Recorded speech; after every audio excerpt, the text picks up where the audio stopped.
صحبت اور غسل جنابت. صحابہ کرام رضی اللہ عنہم کے درمیان غسل جنابت کا ایک مسئلہ زیر بحث آیا.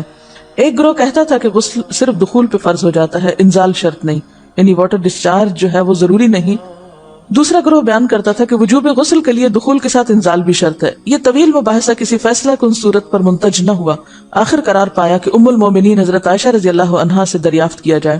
حضرت عائشہ نے کہا کہ رسول اللہ صلی اللہ علیہ وسلم نے فرمایا اذا جلس بین شعبها الاربع ومس الختان الختان فقد وجب الغسل. جب مرد عورت کی 4 شاخوں کے درمیان بیٹھ جائے اور اس کا محل ختنہ عورت کے محل ختنہ کے ساتھ مس کرے تو غسل واجب ہو جاتا ہے. تو مسئلہ یہ ثابت ہوا کہ صرف دخول پر ہی مرد اور عورت جنبی ہو جاتے ہیں اور ان پہ غسل واجب ہو جاتا ہے، انزال یعنی منی کا نکلنا شرط نہیں. جنابت کے احکام.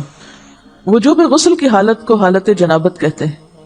وجوب غسل یعنی جب غسل واجب ہو جاتا ہے تو اس حالت کو جنابت کہتے ہیں. جنابت کا لفظ جم سے، جم پہلو کو کہتے ہیں، نہیں بچنا.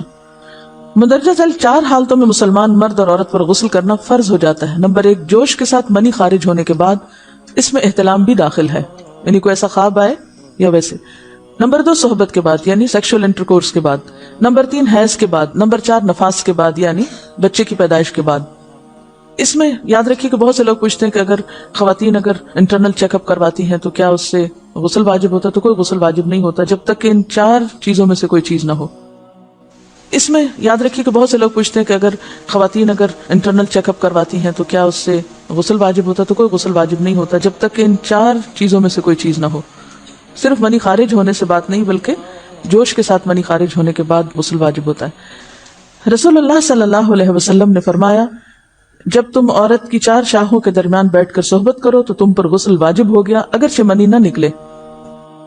آپ نے غور کیا ہوگا کہ طہارت کے مسائل بہت تفصیل کے ساتھ اور اپنے اندر بہت ڈیٹیلز رکھتے ہیں، اور بہت سے موضوعات ایسے ہیں کہ جو انسان کی ظاہری زندگی نہیں بلکہ اس کی نجی اور ذاتی زندگی سے متعلق بھی ہیں. لیکن اس طرح پبلکلی ان کو پڑھانا اور ان کو سکھانا یہ بھی ایک ضرورت ہے.